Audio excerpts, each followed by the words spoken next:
untuk tegangan VMP-nya ya. Sedangkan tegangan open circuit-nya 37,7. Ini diperhatikan semua ini parameter ini ya, spesifikasi modul suryanya. Gitu ya. Arusnya sekian, efisiensinya sekian. Nah, berarti modul surya ini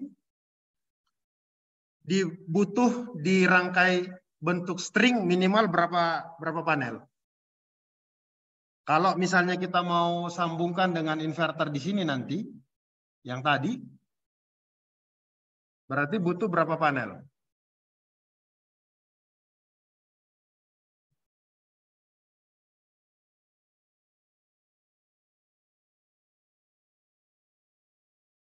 Berapa panel? Ingat tegangannya? Tegangan minimum supaya bisa langsung kerja 150 volt. Ya kan? 150 volt. Berarti dia ada start dari berapa? 125 volt. Bisa enggak ini dikonekkan dengan sistem yang ada? Berarti kalau panel ada 18, satu panelnya berapa tadi tegangannya? 30 volt ya. Lebih. 30 berapa tadi? 30,6 volt. Nah, berarti butuh berapa panel itu?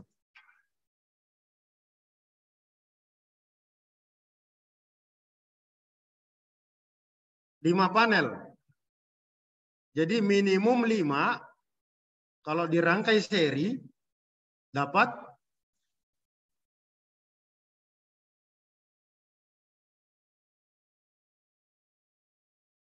sudah di atas 150 kan? Sudah lebih. Nah, berarti paling tidak 5 panel dirangkai seri untuk satu stringnya. Bisa. Nah, berarti mau bagi berapa string panel yang ada? Ini ada 18.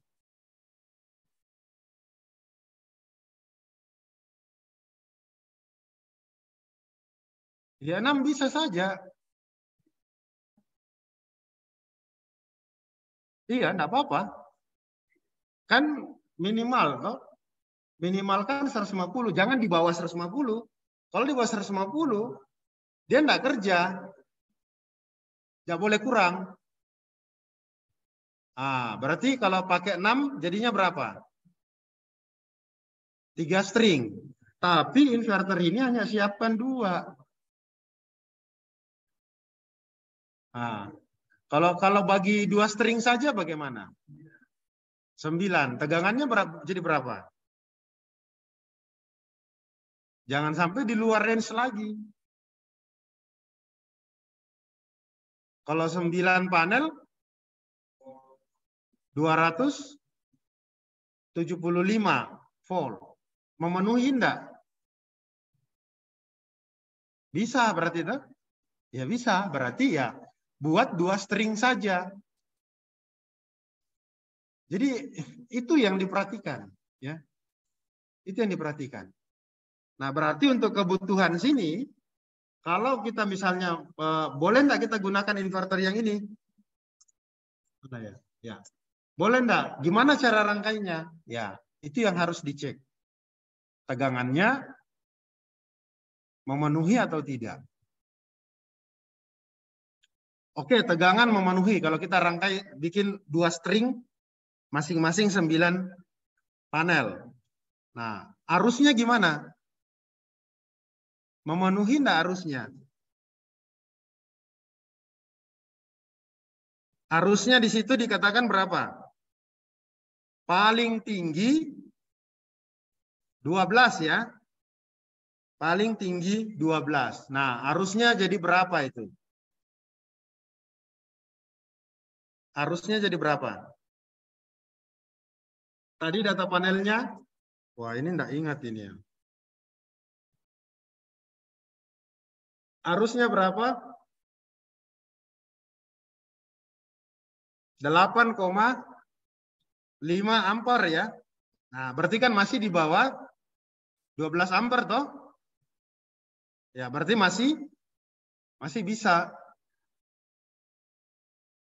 Berarti satu string arusnya 8,5 ampere. Paling tingginya 12, inverter itu bisa handle.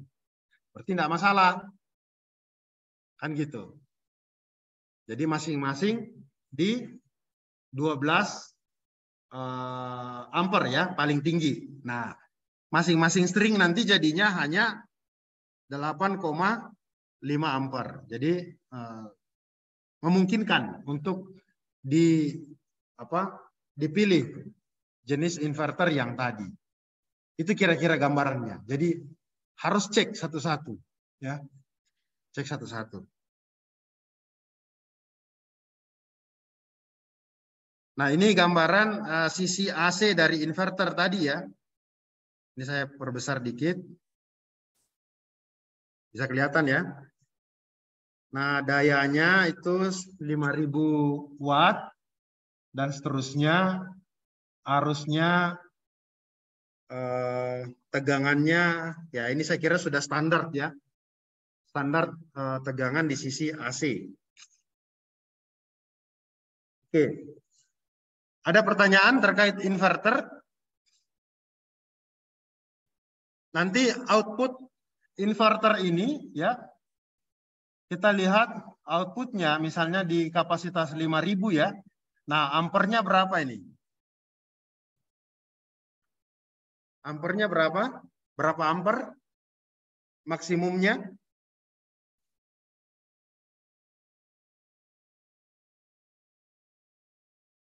Rated current ada di 7 ampere ya. Ya. Kalau tegangannya 220 volt, maka ampernya 3 kali 7,6. Ya kan? 3 kali 7,6. Jadi kan keluarannya kan 3 fasa. Jadi masing-masing fasa 7,6 ampere. Nah, dari ampere output inverter ini digunakan untuk memilih ukuran apa? Ukuran apa kira-kira? Ukuran kabel. Dia ampernya 7. Nah, berarti ukuran diameter kabel berapa yang memenuhi untuk ampere sebesar 7,6 tadi. Gitu. Itu kan ya sudah dapat ya di